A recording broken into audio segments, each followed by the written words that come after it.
Continuing completed classics.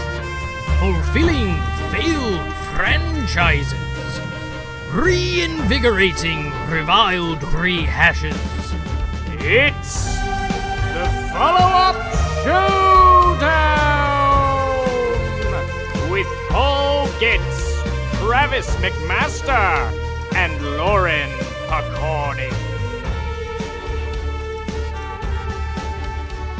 Hello, uppers and downers, and welcome to the follow-up Showdown 2 Nerds in Quarantine, where we give worthy second chapters to stories that don't have them. I am, and I'm very excited to say this, your host with the most, Paul Getz, and with me are my co-hosts with the co-most, Travis McMaster and Lauren Picorni. How are you guys? Ayo. Deadly Boo. I prefer assistant to the regional co-host. All right. Okay, you can have it. That's an okay thing to say. If this is the first time you're tuning in, the way we shake loose around here is we look at a movie with either no sequel or a sequel that's qualifications fail to impress, and each take a turn proposing our own versions of a better one. Sound good? Well, it's about to get better, because today we are joined by the guests who are the best. A pair of writer, producer, directors, one of whom is also a fantastically talented actor, and both of whom are adored friends and basically former roommates of mine, Zak and Becca White. Hi, guys. Hello. Hello! Wow! Can I just say right at the top, I am absolutely overflowing with rage that Steve and Katie were the first repeat guests before me. Wow. Do you feel better? Well, Got that off No. your chest then? No. you're still overflowing with rage. Hopefully we can work that out by the end of this, but if not, I think maybe there needs to we'll be get Steve and Katie involved. Yeah, there needs to be some sort of battle of the returning Ooh. favorites. See, I keep track of these things in my head, and I call anyone who is returning and whose pitch won a follow-up Showdown All-Star, which you are, Zak, Oh, and which thank Steve you. also was, but Steve's record is no longer perfect. I feel like the all-star designation, for people whose pitches are overlooked for, bullshit reasons or whatever. I don't know. That just feels like a big term that some people are getting locked out of. You're a co-host, so you couldn't be one anyway, but Maybe we should get less locked into the dogma of what it means to be an all-star and unify ourselves together as one podcast and just be here together. Can I just set a counterpoint, and I think we should get into the minutia of the dogma? Okay, well, that is fine. What that That's sounded like fine. is that Becca's so confident in her pitch, she thinks she's walking away with the all-star, so this is a deflection. I don't trust it. Thank Well- you for seeing that and pointing that out.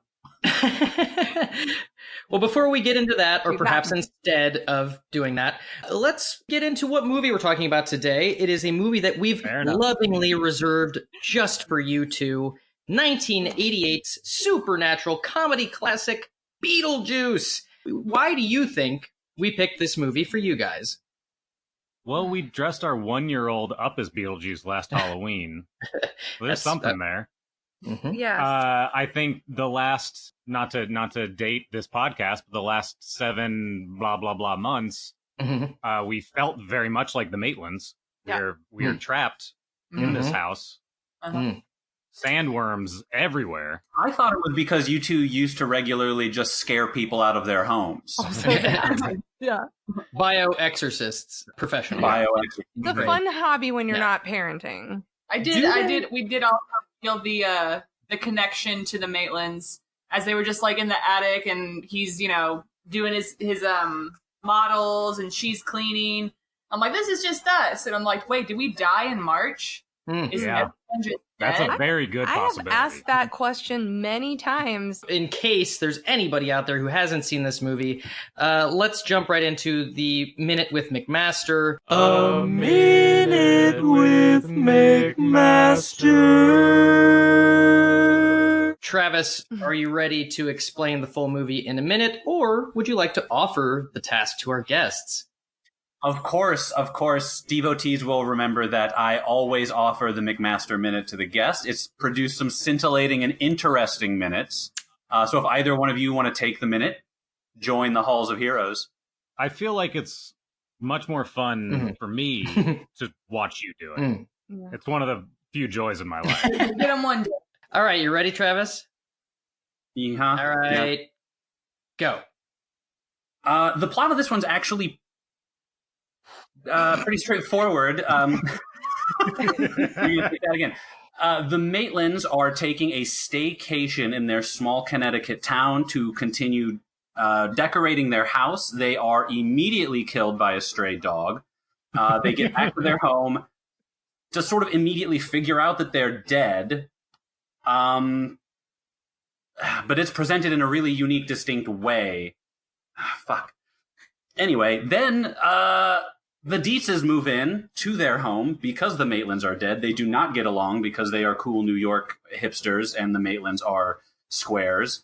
And then the Maitlands want to scare them out, so they try to enlist the help of Beetlejuice a little bit, but are immediately turned off to that idea. And then the Dietzes try to use the Maitlands as ghost props for their trendy boss, accidentally exorcise them. Lydia Dietz, the daughter, has to get Beetlejuice help to now save the Maitlands. Then he tries to double-cross her, and then a sandworm kills him, and then that's the end of the movie. You just got there. He's never counted me down before. I gave you the 10 seconds at the top that you... I love the thought of the stray dog killing them. That paints a much more grisly picture. Yeah, I guess, okay, so Lauren and I were talking about this last night watching the movie. The plot of the film, I don't want to say there is no plot. Obviously there is, but it's really like everything that happens, all the danger happens at the very last scene. Yeah, it's very hard plot to nail down. It's the structure is crazy and it works beautifully. It does. Yes. Well, I was saying it feels like how much of this was scripted? Was in the script literally giant Gina Davis picks up Beetlejuice. He becomes prickly. She drops him. Still prickly. He summons a bordello and goes inside. Is that in the script? Absolutely. I would say it in a few more words, but yeah. Well, We just say Gina Davis. What did I say? That's a joke about how tall she is. I see. speaking of Gina Davis, this is our third Gina Davis movie this season, and our first Michael Keaton movie ever, even though he comes up constantly. Also, I would like to point out that he doesn't summon the bordello, Juno does, which we find out later. Yes. But before it even appears, he's looking around like, where can I stay? He gives a little speech. Yeah. He's feeling frisky, and then it pops up. I do want to note that I spent a lot of my morning driving around trying to find bug juice because I have a Beetlejuice coaster. It's my only piece of Beetlejuice swag. And I couldn't find bug juice. I've never had bug juice, but it seemed like a Beetlejuice thing. But I did find a Zagnut bar, which it feels gross in the wrapper. So we'll see. It's crunchy peanut butter and toasted coconut. Sounds good to me. You could have just done like Minute Maid orange juice. Good call. Yeah. I thought maybe the parents of the 1-year-old would immediately have bug juice, Fifth and Western. We make our own. It's organic. Oh, very nice. Yeah, real bugs. As to your questions about the script, it's a good transition for me into my writer's notes, of which there are some interesting ones. So the original script was written by Michael McDowell, who wrote The Nightmare Before Christmas and Thinner, and then television-wise wrote for Hitchcock Presents, Tales from the Crypt, Tales from the Dark Side, Amazing Stories, and Stephen King's Golden Tales.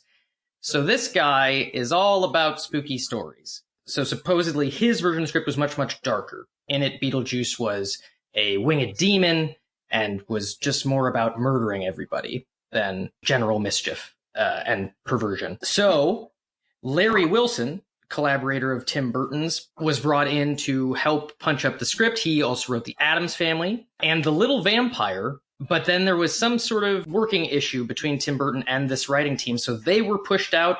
Warren Scarrin was brought in, who wrote Top Gun, Beverly Hills Cop 2, and 1989's Batman, and he's the one who finally turned the movie into what it became.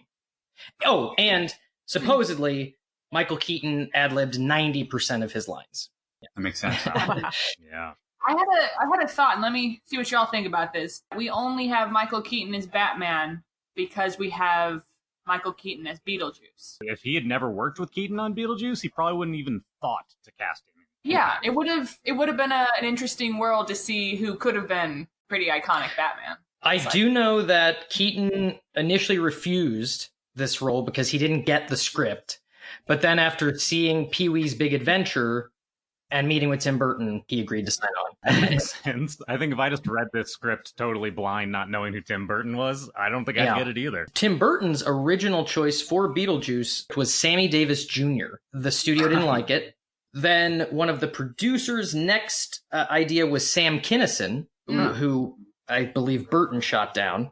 And then Tim Burton's next thought was Arnold Schwarzenegger, who he went so far as to approach with it, but he was busy with Total Recall. Yeah. Wow. Can't even begin That to is picture that. I could see Sammy Davis Jr. or Sam Kinison long before Arnold. Just look at Jingle All the Way or Batman and Robin. He's not afraid of it. It's showtime. No, he's not. You know, whether it's effective or not. No, he's fucking Marvel. There's nothing to say. The original director sought for this movie was Wes Craven, when it was a darker flick. The other actor who made it to the end for the character Lydia, the end of auditions, was Alyssa Milano. Okay. Sure. Kirstie Alley was the original choice for Barbara. Ooh. Oh my God. It would have been okay. Fine. To be honest, this time around, I guess I think of the Maitlands as the main characters, but once their situation is sort of explained, I kind of feel like they're just reacting. Yeah, but I think it's still their story. They're the ones that have to come to terms with something. Yeah.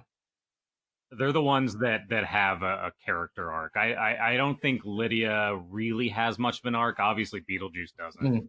I think it is very much the Maitlands movie. Their problem. Yeah. I found sort of what is ultimately their final decision.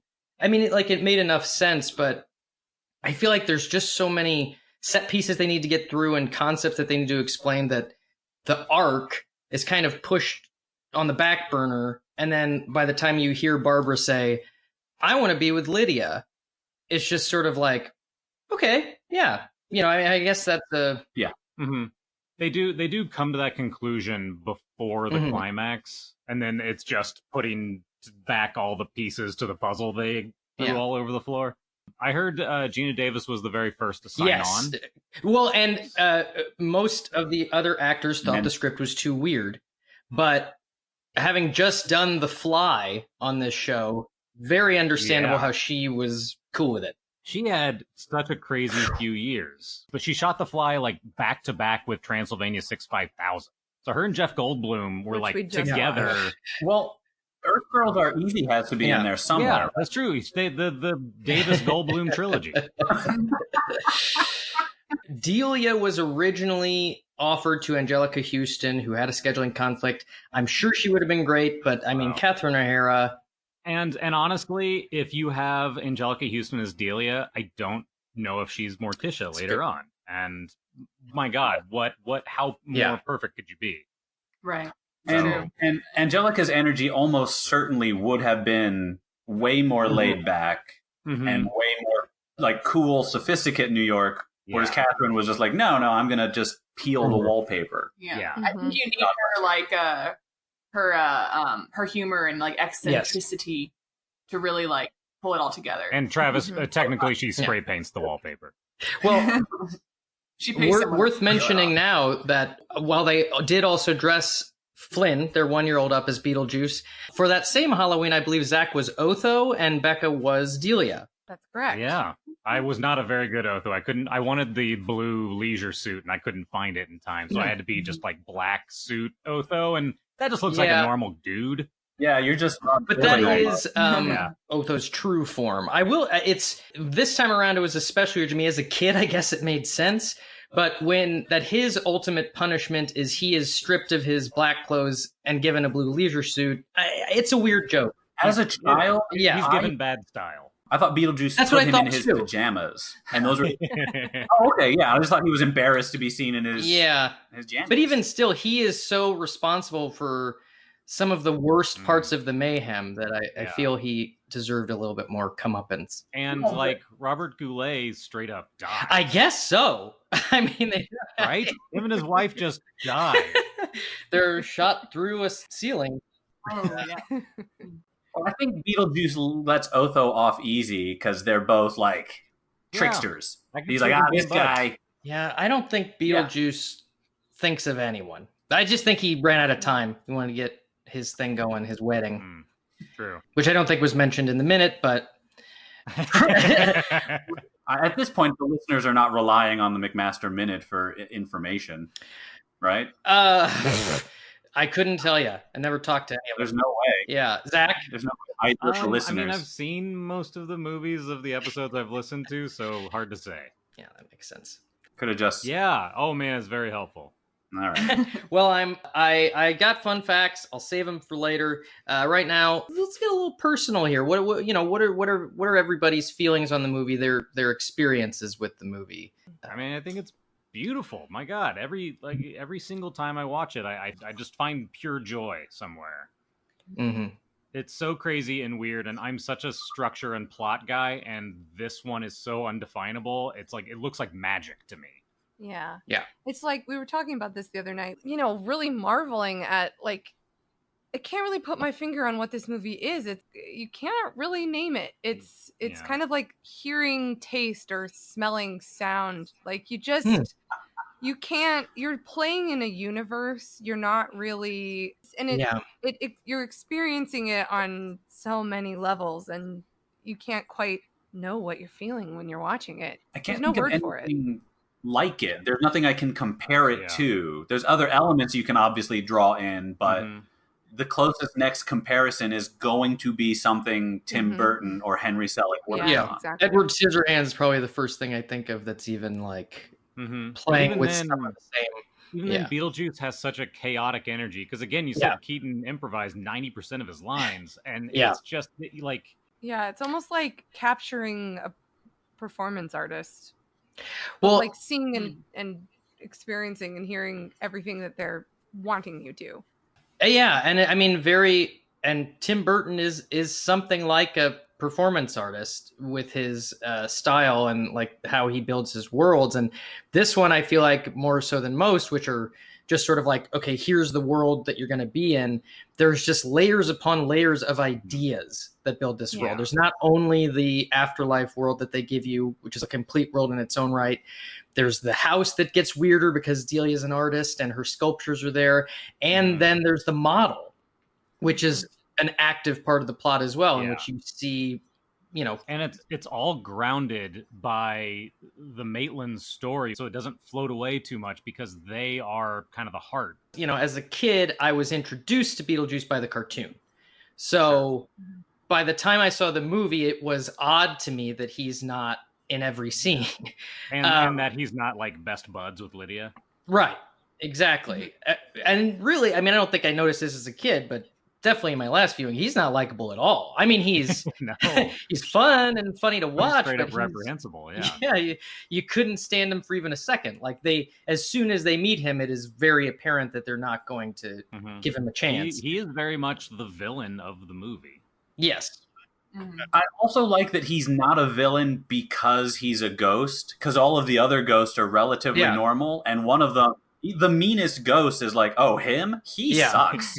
Like, he was probably a jerk in life, too. Well, but I would say for what is it? I think it's like 14 and a half minutes or whatever that he's on screen. Yeah, 17, I believe. Basically, for what everybody is given, I would say maybe besides the deets is he feels like he's in it just as much as anybody else because he's so important.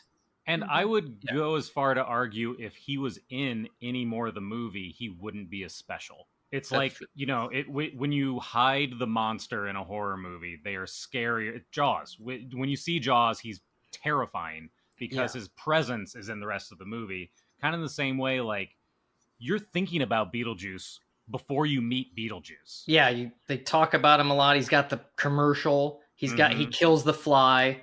Yeah. There's a lot of good. And so if you saw Beetlejuice, if you like listened to Beetlejuice more, when he finally popped up, it would be great, but it wouldn't be as memorable. Yeah. Right, like how many minutes in are we in the film when I think it was like 35, 40 before he actually he meets doesn't the Maitlands. actually meet Yeah. the Maitlands until Also, because the everything in the whole movie is so ill-defined, you literally only get enough definition to know what you're bouncing off of for conflict. If you throw him in a proper way at any moment, he'll instantly take over everything, and the only way to defeat him is to have a ghost from outer space ride a monster into Yeah. him. Yeah, that I have some questions about the logistics of that, given what is established before that. But I'll let it. That finale makes absolutely zero sense for what they set up. But whatever. Yeah, I know that the part where Barbara punches the sandworm and it just kind of reels back,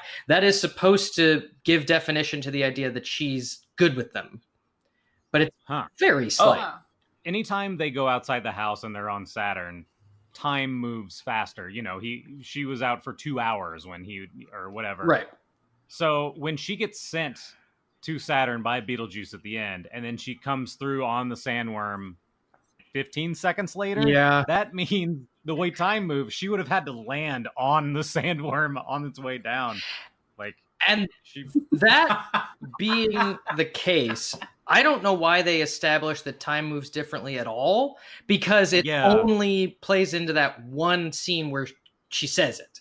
Because every other time they go outside, it's fun. And it always felt weird to me because that's the very first thing that she says to him when she pulls him back. She's like, 2 hours. Yeah. It's like, first of all, she doesn't know that he wasn't out there 2 hours as well. It's not like he said, man, that was a rough 5 seconds. She has no reason to think that he was there a different amount of time than her. It's a very good point. But it's also when they go to see Juno for the first time. Yeah. 3 months have passed in their home. But that is a different world they're in. They are not right outside the house on Saturn. They're in, I don't think they give it a name. They're in the underworld or whatever. Yeah, I felt like that ghost is just transported through space to real Saturn with stop motion sandworms that you can ride back to your home planet. Honestly, this is an excellent. I mean, I don't think we're not gonna get anywhere with these questions.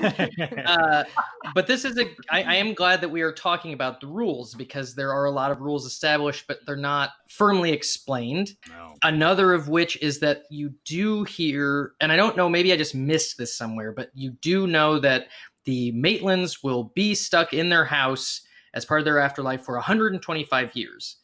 Yeah, but I think Juno explains that. But what happens after that? Is that explained? I always assumed it was sort of, that's when you can move on to the real afterlife. Heaven or not whatever. everyone stays behind. Yeah. I gather. Oh. Routine haunting to me. Not everyone is ghosts. Okay. Yeah. Oh, interesting. Okay. So it's like Frightener's rules, basically. So it's the like Maitlands died quickly and unexpectedly, so they're ghosts. So they have unfinished business, basically, is the... Yeah, we're Casper rules. Okay. Sure. But also a firm 125-year sentence comes along. You can't get around the bureaucracy, Paul. Okay. Well, that is definitely established in the movie. Mm-hmm. Very much so. As a kid, I didn't even notice, because it's like, I don't care what's going on. Where's Beetlejuice? Actually, Lauren, did you watch this as a kid? No, I was gonna say, this was only the second time that we watched it last night, and I realized I didn't retain any information. So this was kind of like my first time watching it, and it's very odd. Like I afterwards, not like in a mean way, I said I'm really surprised how popular this movie is. It's just it's so strange. It does feel like there was like a very short script that someone like Tim Burton just really wanted to make, and he's like, we'll fill in the gaps with cool like effects I've been wanting to try. I know Roger Ebert gave it 2 out of 4 stars or something, and his big complaint was that he wishes they would have stuck with the Maitlands story, made it a complete story about them and their sweetness and their love for each other, and left out all these fun, wacky set pieces. But I disagree with that completely, and I say that what works about the movie is the fun, because there are no gaps in what's new and fun. What you're being shown. I feel like for me, and this could just be the way that I consume movies in general, like all that stuff you guys just said about Saturn and shit, I don't remember any of that happening in this movie. I don't remember the rules. I don't remember the plot. And I just watched it like last week. Because it's such a dreamlike film, and because the Maitlands only react so much to everything. So as a kid, I just had no clue what was going on. And I assumed it was because I was 5. But it's just a bizarre movie no matter how old you are. Right. Yeah. Plot aside, what unquestionably works about the movie is the characters. I mean, it's not just, I mean, Beetlejuice obviously stands out, but the Dietzes are wonderful. All 3 of them in their own individual ways, and they're all on their own separate journeys with their own separate character arcs, and they're such full, memorable, wonderful. It wasn't until the last viewing or two, and especially when Becca was putting her Halloween costume together last year, that we realized that every single costume Delia is in is asymmetric. Like she always just has one glove on, or like one earring on, or that there's always something off about every piece of clothing she puts on. Well, there were a couple really fun things I noticed. One was when she has the gloves in her hair, as an outfit, and then the other when she is wearing what I think is Charles's sweater as pants. Like, why? That was actually be my unsung hero. So The hip that just folk felt are like wearing a Catherine O'Hara choice, because she does a lot of that kind of stuff on Schitt's Creek too. Yeah. I feel like just something she thinks is very funny for rich people is that they don't know how to do clothes properly and they just sort of wing it. Well, I do know that it was Catherine O'Hara who suggested that the music for the possession scene be the Calypso. It was written as a song. I don't know what song. The only thing I could find was it was supposed to be a song by the Ink Spots in that scene. Wow. And then the final scene where Lydia's floating dancing, that was supposed to be When a Man Loves a Woman. Whoa. Which I don't think Calypso is such a part of the DNA of that movie. Yeah. When a Man Loves a Woman. So we're all supposed to like walk out of the theater as a teenager is dancing with football players. Well, A Man Loves a Woman. My guess would be that maybe it was supposed to be like a sweeter, like the Maitlands dancing, and in love while she floats nearby. Yeah, I don't know. It's impossible to imagine, but especially. And I do know that Tim Burton was worried about the Deo scene because he didn't think it was funny, and then it ended up being massive hit. Whereas the Ink Spots, on your side's hilarious. One of the biggest laughs for me and my brother when we were kids was during that scene, the face that Mr. Dietz makes when Tarantula around. Yeah. Mm-hmm. He's like half in control, half horrified. Killed it. Yeah. It is the magic in that scene is very interesting in general because like when they are in control and when they are not I guess you do know the actors always make very clear choices, like when Otho starts doing the drum and then goes, what? I'm doing a drum? But I would like to see the Maitlands running around moving them. You know what I mean? Because they're pretty busy. They would have to. Yeah. And it was just 2 of them. How many shrimp hands do they Right. have? What is their power set? I mean, I guess I don't really want a scene where they have like the textbook open and they're like going like, okay, and then I'll hold my nose. It's a huge jump from sheets with holes cut out to possessing 6 people around a table. But remember, before we even got to sheets with holes, Gina Davis was like, so obviously I'm going to tear my face off just the skin. The Maitlands in general don't try anything before they just go, well, what do we need help. Let's get that Beetlejuice guy.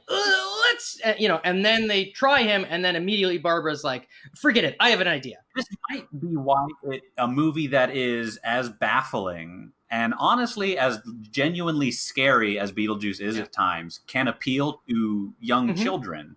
Is because that's how kids live their lives too. They just kind of like do stuff, immediately change their mind, a consequence happens, and they go, well, what? That's very true to life right now. Yes. Paul, do you have anything in your notes about the change from Beetlegeese to Beetlejuice? Well, because we were watching with subtitles, and at no point did it say Beetlejuice the way the title is spelled. It always said Beetlejuice. Yes. So it is pronounced Beetlejuice, and he is named after a Right. star that is in the constellation Orion. Fun fact about the star Beetlejuice is that's the star that the crew was trying to get to in the original Planet of the Apes. Oh, Huh. that's interesting. But the reason that they changed the title to Beetlejuice is the studio said no one will know how to say this, like a studio note. Yeah. All right. Which makes sense, you know. What's funny is based on what we've talked about today, it's entirely possible the cartoon makes more sense than the movie. Yes. It does. Well, Yeah. it plays by children's animation rules, which is very simple. They're buds. Oh, no, Beetlejuice has to do a car wash. Right. Right. Lydia's going to help him. There are no And Maitland. also, but I feel like that to me is like what the movie is. It's just a universe to play in that one movie isn't enough. It's just not, you know. Yeah. It's you're Oh. setting up. It's why I feel like I could watch it over and over and over again and see something new every time, because we don't go far enough into it. If you do go, this is why I've always been, this is not the podcast to mention this on, but this is why I've always been against a sequel for the movie, is if you... This is absolutely the podcast to mention this on. That's a question that we ask every episode. Oh, is it?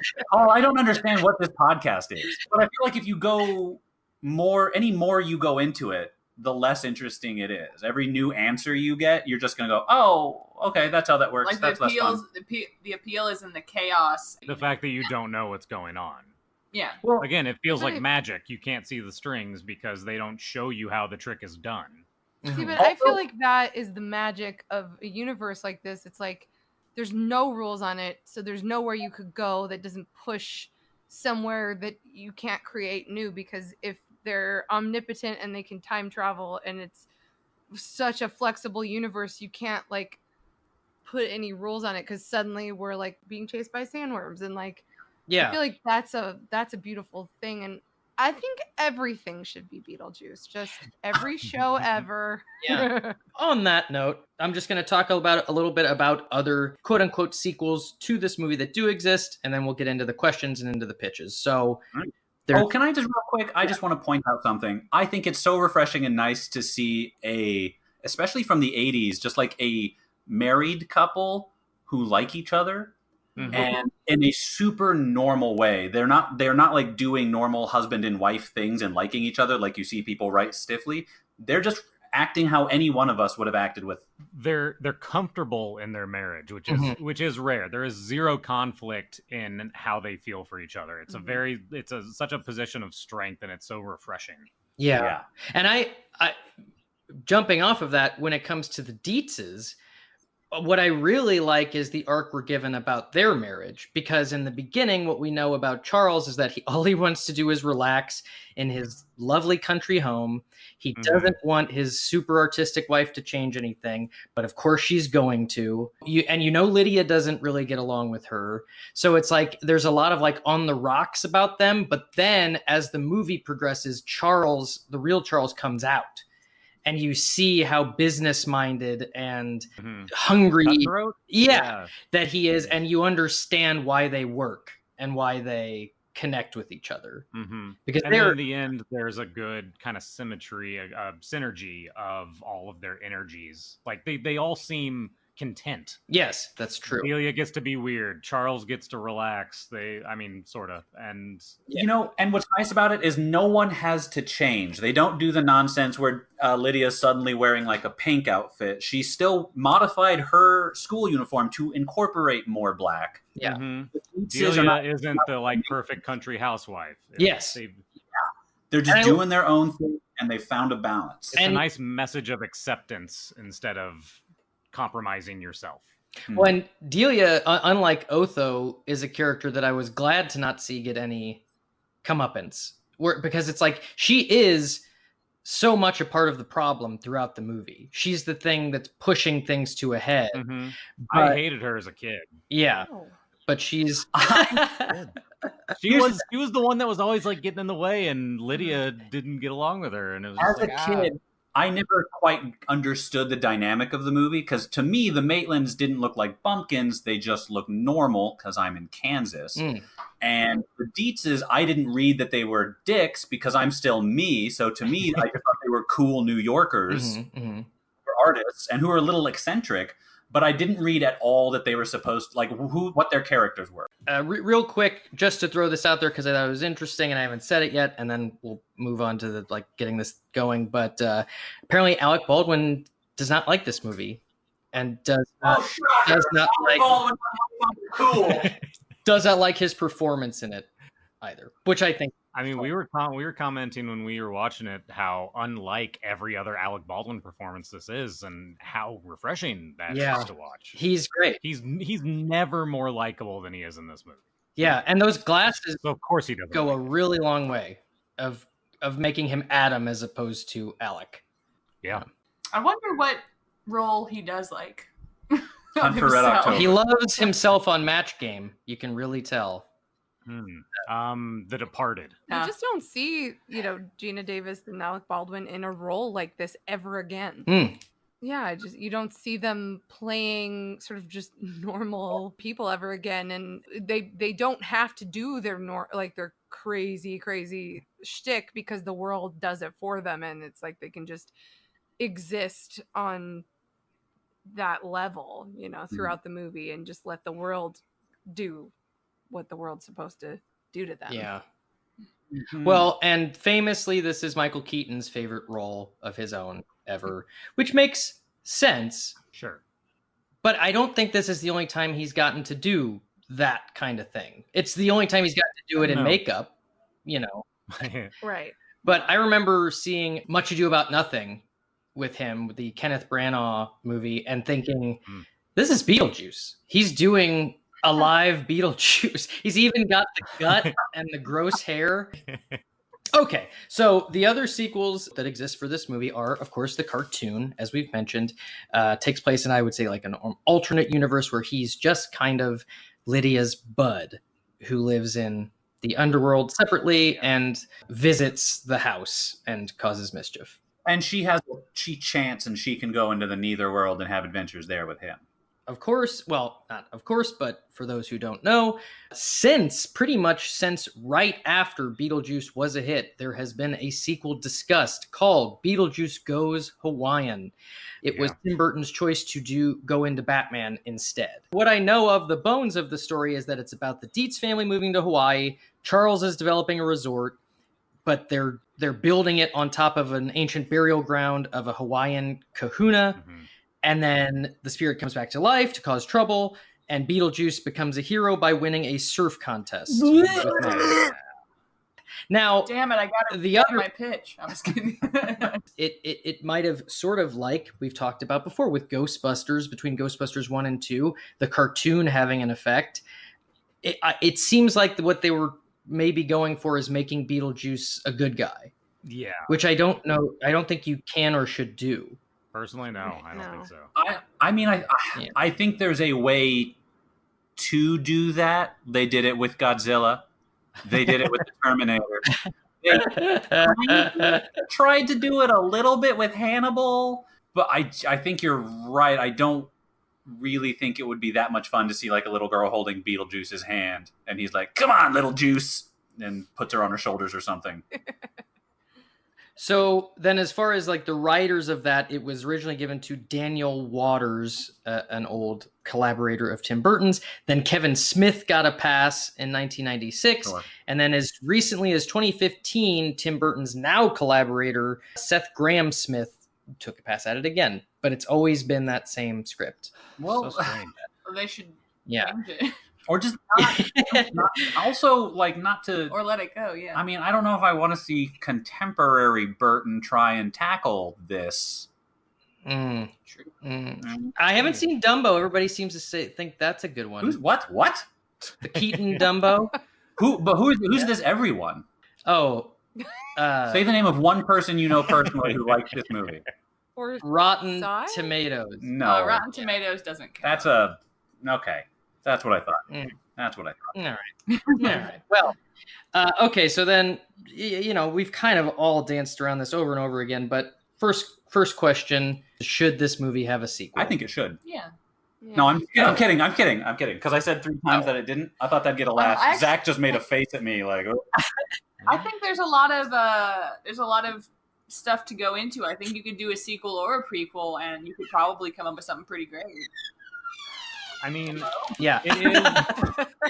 it is such a perfect movie that I don't want to demystify and I don't want to ruin by having a bad entry. But having said that, I want more Beetlejuice. Okay. Now, the character or just the world in general? Like, could you be happy with a Beetlejuice sequel that doesn't include Beetlejuice? No. Okay. No, I think I need the character there. Okay. To what extent? More? Same? Less? Save it for the pitch. That's true. Yeah, okay. How about you, Becca? What are your thoughts? I actually am going to be controversial and say I'm not sure I need a person to portray Beetlejuice, but I would be okay with having him have a sort of a legacy, like we repurpose. And Beetlejuice, he still has agency in the story, but not necessarily portrayed by, like, he doesn't come into the room ever. So you would want Fast and the Furious presents Beetlejuice 2, just with like other characters in the Beetlejuice world, and then at the end, Beetlejuice shows up in the car and he's like, "I heard you're pretty fast." Yeah, almost like he's become part of the culture and is still, like, maybe he's on an island somewhere. He's not participating in the active stories, but he's sort of. If he's gonna be on an island, I'd like to pitch Hawaii. Okay, well. I would like a Beetlejuice sequel that starts with him still in that waiting room with a huge number, and it finally hits his number like 30 years later, and he's like, all right. That's pretty awesome. great.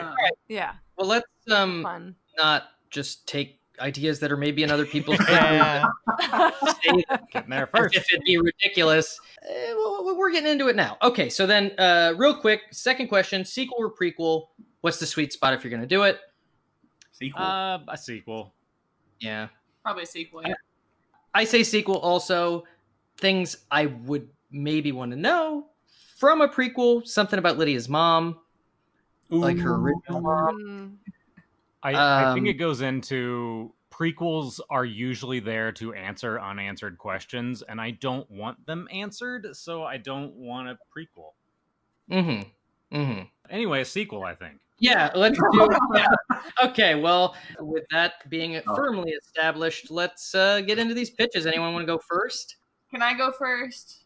Yes. Yes. I want to get mine out of the way. I'm sold. Not to get y'all too excited about it. I'll go first, honey. Mine is called Beetlejuice 2020.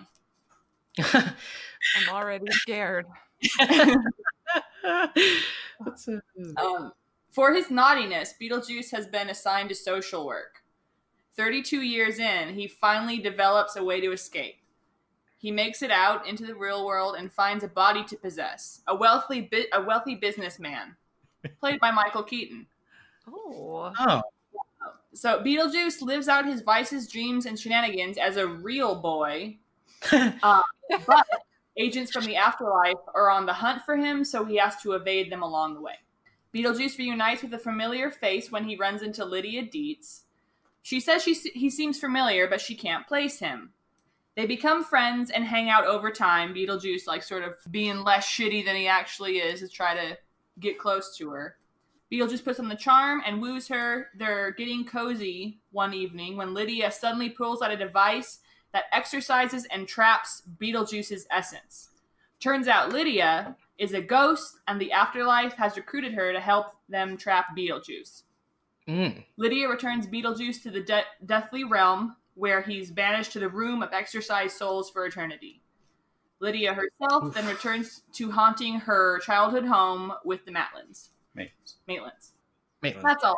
Cool. I just have one. For what purpose is Beetlejuice courting Lydia? He's shitty. he wanted to marry her at one point. There's like something inside him that's like, yeah, this will be fun. So like revenge. I thought it was just general lasciviousness. Yeah, just like he's lecherous and gross, he's like, hey, I remember her.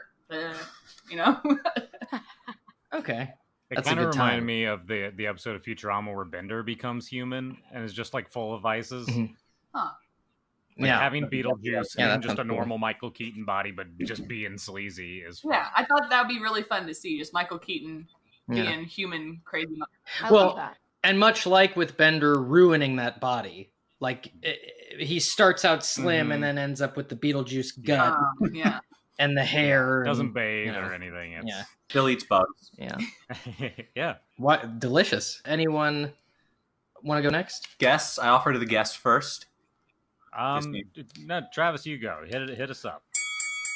Listen, I think we can scare them off ourselves tonight. I have an idea. This one's just called Beetlejuice 2. I don't feel like getting clever with the title. It'll be a current day sequel. So we're going to open in a very, very big mansion. Not regular rich people. Disgustingly rich mansion. A robber is breaking in, a cat burglar.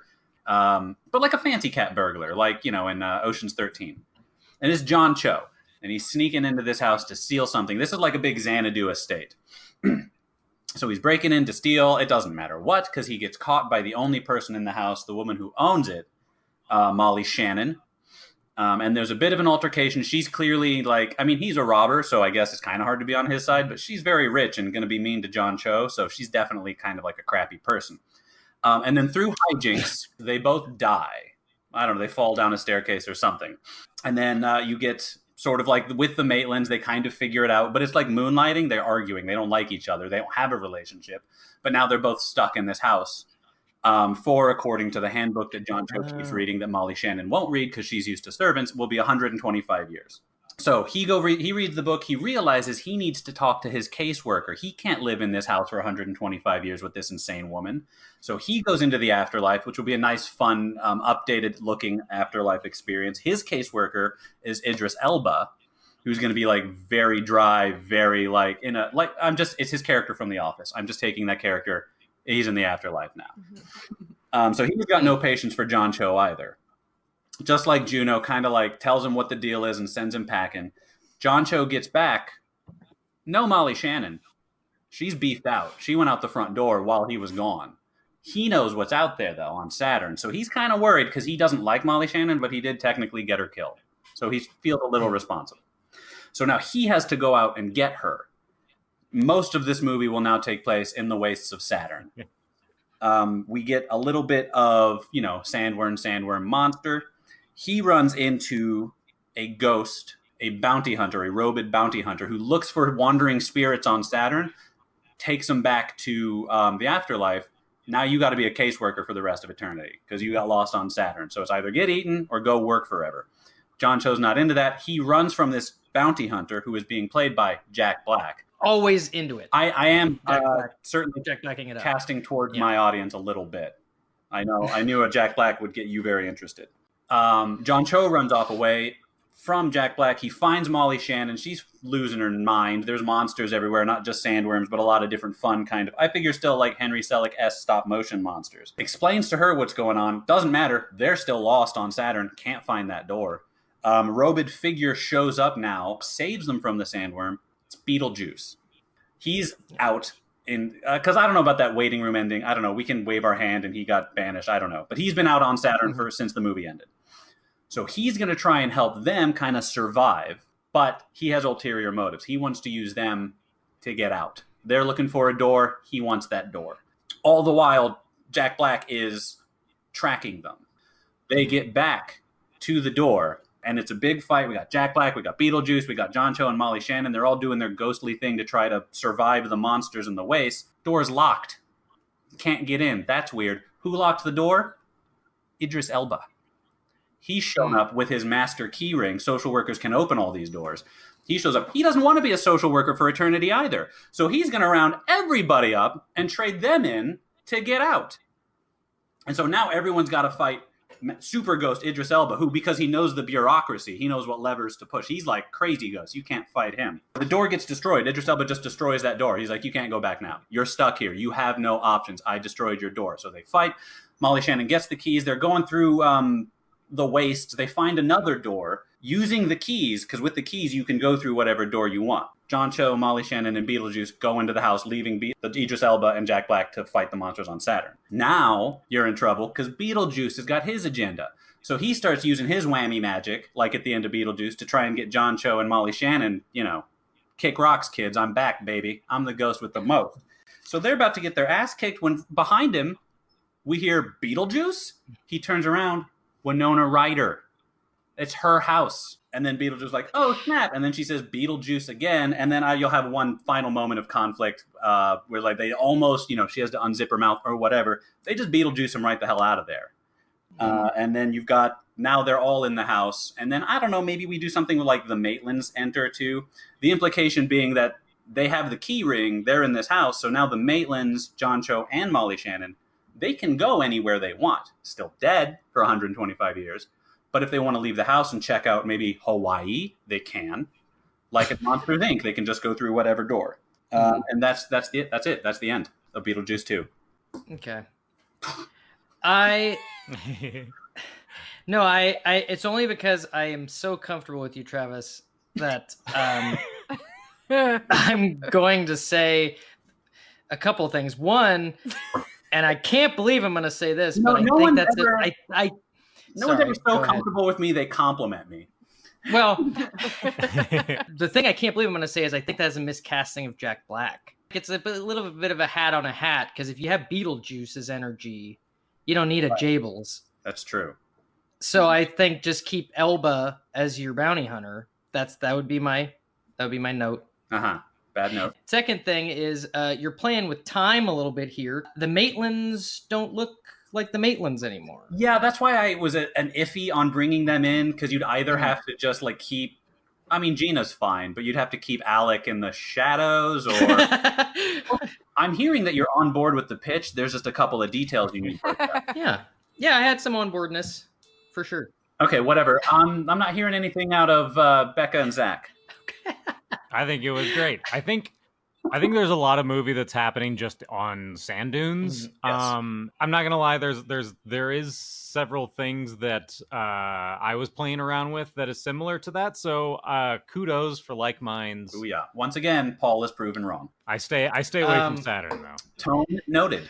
All right, so I forgot about my fun facts. We got a lot going on. We don't need them, but I'll give one. Did anyone know that Catherine O'Hara met her husband on Beetlejuice? No. No. I love that. Actually, oddly enough, I think me and Becca went to a screening of Beetlejuice like in the park one time, and Catherine O'Hara was supposed to be there, but she couldn't make it because of something else came up. So She's she in sent, Canada. and so she sent this big long letter that was the the talk she was going to give if she was able to be there. And I think she mentioned it there that she met. How much the movie meant to her because of that. Production designer Bo Welch remains her husband. And apparently Tim Burton was the one who encouraged Bo to ask her out. He was very much of a mind that's like he couldn't talk to the actors. And, sure. A long, lovely marriage. Yeah. Oh, that's nice. I wouldn't even need a reason given as to why they didn't approach. I'd be like, no, of course not. What are you? What are you? Just as a quick non-podcast heads up, we do have to pick up Flynn in like 20 minutes. Okay. Right on. Okay, I'll do mine. I'll fast forward. We'll end with yours, or should we? Let's do yours. Okay, I'll do mine. I can also leave early and go pick up Flynn. I'd be happy to just send an Uber for Flynn. Oh, perfect. Yeah, those are great. No problem with that.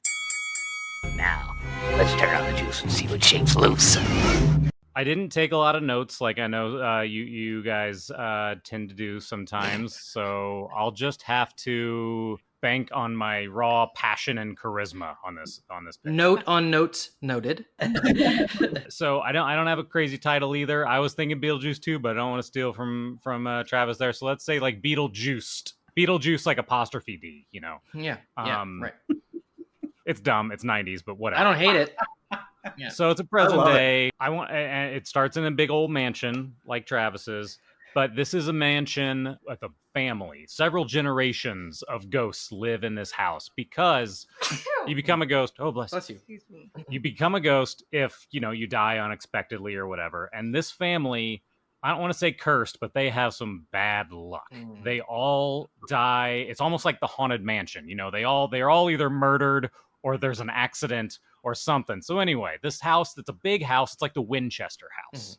And it's got this family. No one's really lived in it for a while. It's museum. It's kind of like the family from Coco. Like, it's just several generations of dead people that all kind of bicker and don't get along, and they're well off. So they've got this kind of snootiness to them. And the younger of the kind of the youngest ghosts of the family, they aren't quite the same as their the rest of their kin. They're a little more down to earth. They're a little more normal. They are essentially our Maitlands. They're stuck, obviously. In the meantime, if you know anything about the Winchester or any kind of historical places like that that are known to be haunted, they are a magnet to shitty ghost hunters. So a team of ghost hunters, super bro-y, just like assholes, they move in to the house. Essentially, they set up cameras in every room. They got their like big control room. They are going to catch these ghosts in the act. And of course, the family doesn't. They're keeping a low profile. They don't want themselves to be known. But who are you going to get these ghosts, these ghost hunters out of their business? It's going to be Beetlejuice. And they think of Beetlejuice because the matriarch, who has been dead for several hundred years, has a bit of a romantic past with them. Yes. Anyone who's been, so this is like, let's just say it is an Angelica Houston. Or a Helen Mirren of sorts. You know, maybe used to dating back in the 1700s. So it's contentious now, obviously. Anyone who knows Beetlejuice for more than 5 minutes has a problem with him. So they bring him in, and he tries some stuff. Doesn't work very well. The ghost hunters they're professionals, even though they're whatever. So they kind of counter his stuff. He realizes he's going to need some help from the other side. So he recruits into his little scheme Lydia. So because he pops up every now and then to kind of torment her a little bit, and she always kind of slaps him back. They are friendly with each other, but never really on the same side. It's one of those, just he's a pest and he bothers her because it's fun. And anyway, so he gives her the sob story of this whole family and these kids who are sweet, but they just they just need a little help. So Lydia, who is now a medium, she agrees, like, okay. So she's going to go and like join the team of ghost hunters as a pretty renowned medium. She's published some books. So the ghost hunters are like, sure, yeah, a little minor celebrity that'll help raise our fame. And so she is sort of relaying fake information to the ghost hunters to sort of sabotage their efforts, to try to get them to be like, oh, nothing, sorry, we might as well leave. But of course, Beetlejuice got them ulterior motives. But Beetlejuice, turns out, he is in cahoots with these ghost hunters. They've been buds since Burning Man. And he sent them there to get Lydia there. Like, this has all been a big scheme to trap Lydia. He, for the longest time, has held this grudge because she's bested him so many times. And he starts doing his Beetlejuicy thing, and it's all an attempt to sabotage Lydia and basically maybe possess her. And so the other ghosts of the family who are always bickering or whatever, they have to join and be they have to coordinate with each other. They have to be a team. They got to get along to help Lydia roust Beetlejuice, and in the course basically destroy all of the ghost hunters. Anyway, I was thinking, after Beetlejuice is again bested through magic, at the end I thought maybe, since the first one ended with Lydia sort of getting, even though she isn't good with her mom, with Delia and her dad, the Maitlands still are sort of surrogate parents to her at the end of the movie. Obviously, the math test and all that. I think she is grown up now and mature, but she doesn't have any children. I think these young ghosts, she's now the motherly figure in a family that doesn't really get along and they don't really have a supportive person in their afterlife, I think Lydia takes that form and sort of maybe just sticks around the house somewhere, but she is going to be a continuing presence. Everyone gets the good feels, and Beetlejuice gets maybe stuck back in that office with a bigger number than he had last time. Beautiful. That's all I got. Awesome. And I think what you did that probably should be done with any Beetlejuice sequel is you found a new focus for your leads with Beetlejuice, a supplemental character. I definitely think that that's probably the way to go. It is not the way I went, so kudos to you. But I think that's the move. That is absolutely the move. Just so I can squeeze as much from you sponges as I can in your limited time. Did you guys have any unsung heroes? Hit it, Ball Jr. Unsung heroes. I guess maybe the realtor. I really love the realtor. Oh yeah, Jane. Is that her name? Yeah. Yeah. Oh, I like the football quarterback, I assume. Yeah. I don't think we survived that crash. That's definitely something Mario and I have tossed back and forth to each other over the years. A couple I notice, I like Bill, the guy who runs the barber shop next to the hardware store that talks and talks. Oh yeah. He adds a little moment. And I like Delia's agent, who I never really remembered from being a kid, but he's at the dinner party with them with the Calypso scene, and he just keeps bringing up how much money she's lost him and how she's a flake and all that kind of stuff. I think my unsung hero is the perfectly straight chalk line Alec Baldwin draws whenever he's drawing the which is incredible. Yeah, that's pretty amazing. When you guys brought it up earlier, I wanted to put down the dog that kills them, essentially. Aww. He's adorable. Okay, so I'm going to try the Zagnut. I'm going to get into it. You guys are welcome to go whenever you want. I'm not trying to hold you captive. It looks good. It is good. I get what that fly was on about. I will stick around, but... Gotcha. Bye. Bye. Bye, Becca. Thank you so much. No worries. If you're still listening, that was great. Though. Yeah. Wonderful. Well, Zach doesn't have his earphones in right now. I do. Ah, God! All right. What is can you compare the Zagnut to anything? Well, I was surprised.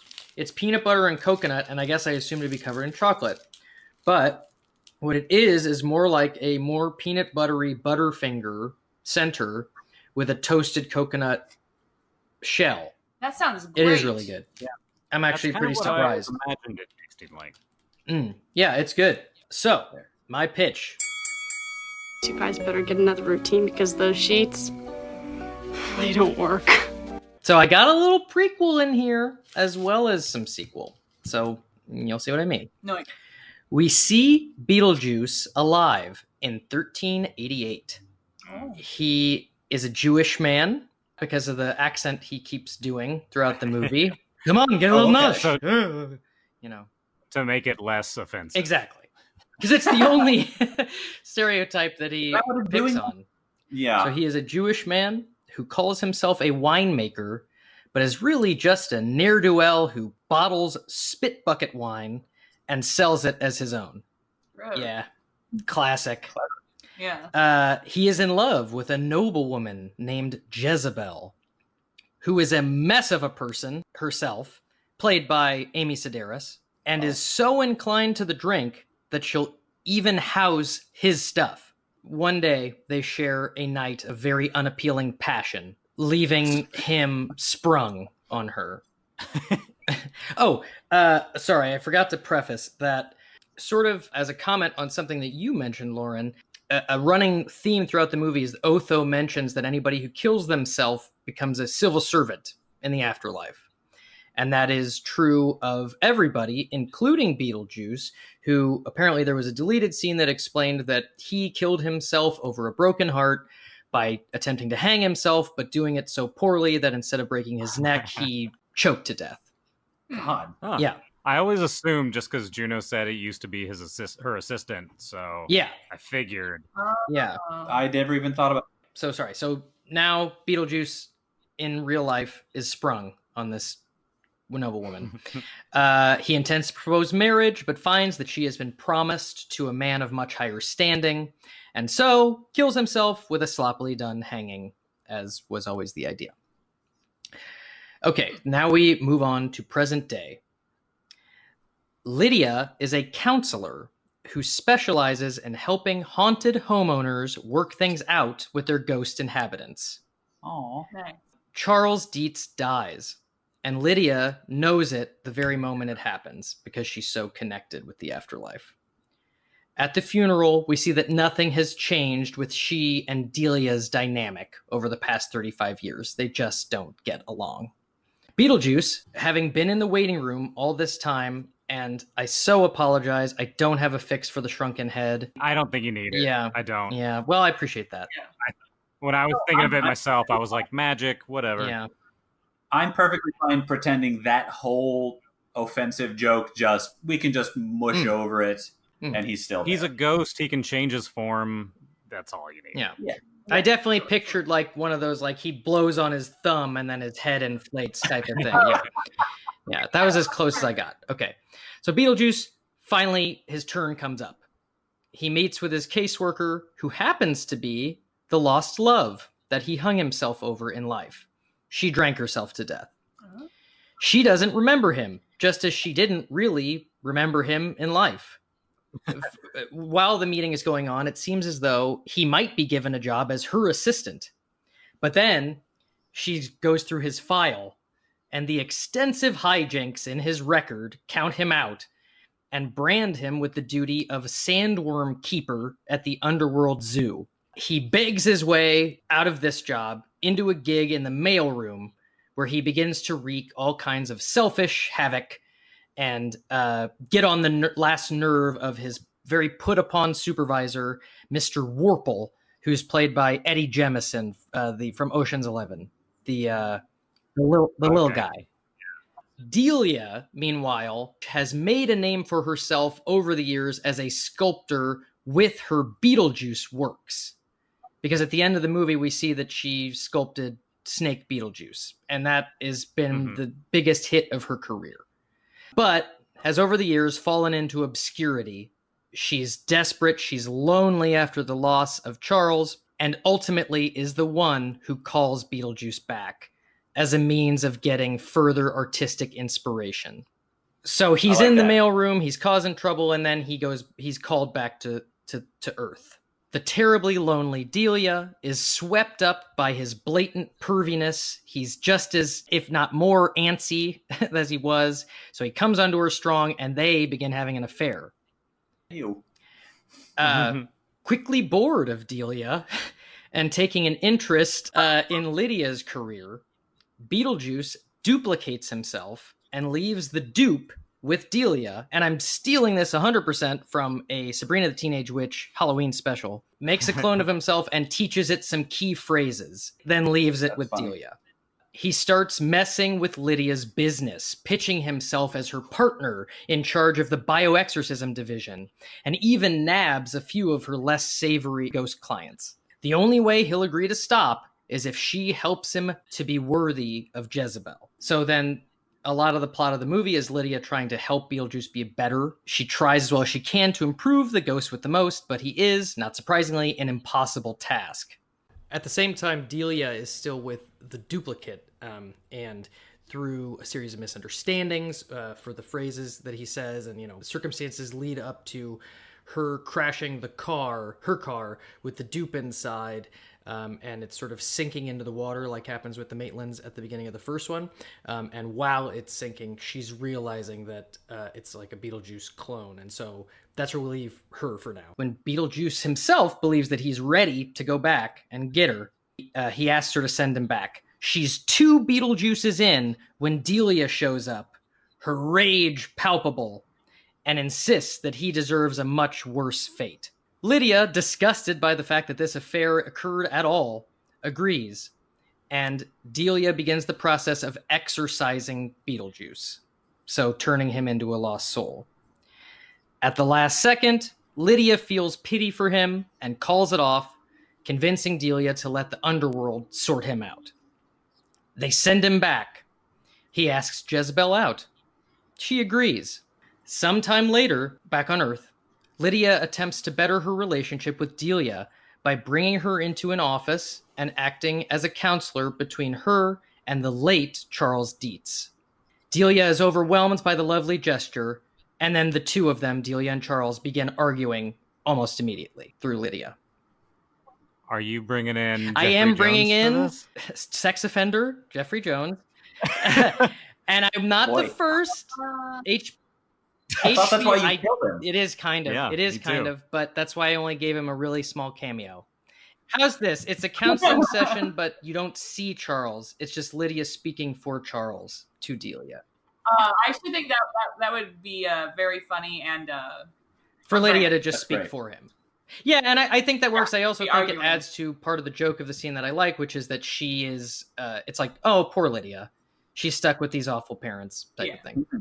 Okay, so then the last scene I have is back in the underworld. We see Beetlejuice now working as a zookeeper, cleaning up after captive sandworms. He spots Jezebel out with her new boyfriend, Mr. Warple. She makes sure that they walk past and sloppily kiss right in sight of Beetlejuice. Then gives Beetlejuice a "aren't you jealous" type of look as they walk away. Motivated to continue their weird, pervy people dance, Beetlejuice creates a dupe and leaves it to his own job as a zookeeper, goes off to pursue Jezebel. The duplicate is almost immediately eaten by a sandworm. The sandworm escapes and begins to cause mass chaos in the zoo. And that's the end. And the movie is called Beetlejuice, Beetlejuice. Oh, Okay. that's nice. I like that. That's good. That's really clever. cool. I have to say, there was a lot of really devastating moments in your pitch for a fun sequel to a comedy supernatural film from my childhood. And I know that there's like some genuine stuff in Beetlejuice that's either scary or conceptually is like, that's really dreadful. Yeah, there's a lot of suicide in that first movie. Yeah. Boy, your movie opened with just like a broken-hearted guy in the 1300s choking to death in a dirty room. Maybe with like the Belafonte underneath it plays funnier, but it feels like a steep uphill journey from there. It is interesting when I read that was the original, that was always the plan for how Beetlejuice died. They seem to think that was funny. That it was like, he tried to hang himself, but he did it so sloppily that he just choked to death on a rope. It's like, well, I guess. In their your movie opens with that. Right. So you think it's a little funny. I think Keaton could do it somehow. I'm- Maybe the circumstance is funny, you know? This Go ahead. this could just be me. I'm a little worried that even though Beetlejuice is irreprehensible and definitely 100% a villain, seeing Delia choose to exercise him and make him a lost soul, we've seen how awful the lost souls are. I'm worried the audience is going to turn on Delia. I think you want to see Beetlejuice bested, but you don't want to see that. I get it. I think Delia is kind of not. She's not much of a sympathetic character in general, but well, okay. I would say like 10 to 15% less horrifying dread in your pitch, and it's all right. it all coalesces. I mean, we could sit here all day, guys, and throw notes back and forth. I mean, but I think the votes will speak for themselves. Votes, not notes. Am I right? Our new voting system is that everybody can vote for one that is not their own. Good, clean fight. And sort of see how it works out. And the candidates are Beetlejuice 2020, Beetlejuice 2, Beetlejuiced, and Beetlejuice. Which one was Zach's? Zach's? Okay. So we have one vote for Beetlejuiced. That was. Okay. What? I'm sorry. What? What just happened? I voted for Zach. Oh my god. Okay, noted. Travis? Well, this shames me now, but I'm voting for Lawrence. Oh. Yeah, I'm really excited to see Michael Keaton looking like Michael Keaton, acting like Beetlejuice, just in, New York City or whatever. That sounds like a great time. It does sound like a great time. Zach? It's tough. I think I'm going to go with Travis's. Because I think like bickering enemies that have to like live together forever, Odd Couple style, could be really fun. I think that's a really fun dynamic to explore. Thank you, Zach, for finally someone realizes that this is not an accident. But then also there's the flack that we mentioned earlier. But that, well, the flack is always there. No lack of flack. Leave me in the gutter where I belong. I have to give my vote to Beetlejuice by Zak White. whoa! You know what's really beautiful about this? You two kids picked me. You didn't have to, but you picked me. It makes me want to kiss you guys. Come on, come on, give me one. Come on, you're hard one. Which makes you a continued all-star and our first continued all-star. I did it. It's all I've ever wanted in life. Yeah. Great. Awesome. Well, thank you for your time. Thank you for, 0 votes my way. And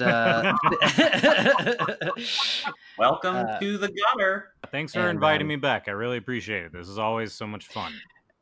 Thank you. Oh, awesome. Whew. Okay, we're still fun. We're still fun, guys. Did it. Yeah. Now commencing this emergency follow-up showdown meeting with Zak White. Thank you for being here, Zach. Oh my God, the future. It's so horrible. I wish I could tell our past selves. What those idiots don't see coming. Those poor fools. We were recording this on January, 23rd of 2021.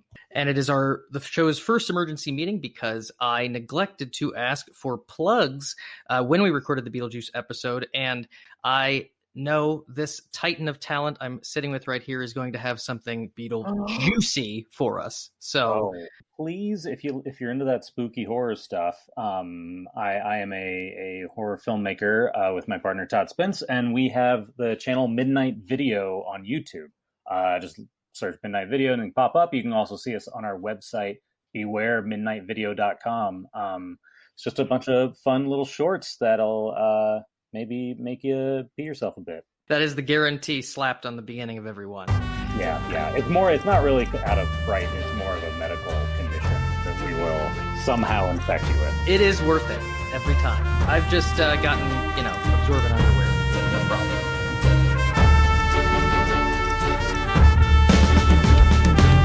On the next follow-up showdown, subject is Son of the Mask. Our guest today is our resident expert on bad Jim Carrey sequels, Ethan Edinburgh. The worst part of the movie is when Jamie Kennedy has the mask on. That to me is rock bottom. Chemistry's off today. Happy to be here.